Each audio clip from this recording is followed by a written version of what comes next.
Hi guys, if you have a lot of photos on Instagram and you want to hide all your posts on Instagram at once, you can also hide videos, you can hide photos, you can hide all posts if you want.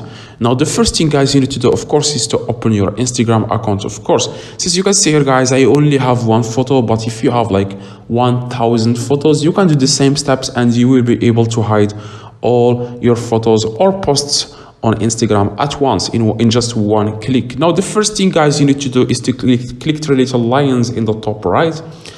Okay guys, after you click on three little lines, a few different options will come up here. You want to just click on your activity, the second option guys. Now after guys you click on your activity, you want to click on where it says by the way guys, if you want to see your liked posts, like likes that you have liked in the past, you just want to click on interactions and likes and you will see all your liked posts. Now I know that that's not why you clicked on this video, just want to show you how you can do that in case you want.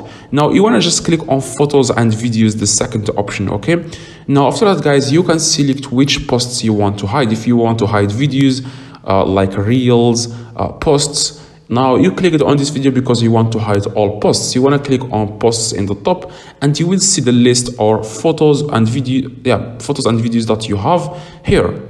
Now after that guys, you want to just click on select in the top. Okay, now after guys you click on select, you can because I don't have a lot of photos, it doesn't select it. Now you can just select all the photos here.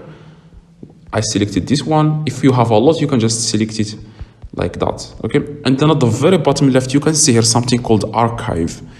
Just click on archive guys and you will be able to hide all photos on your Instagram. Now in case you changed your mind and you want to unarchive these posts, you want to get them back, to restore them to your profile, just click the video in the screen and you will be able to do just that.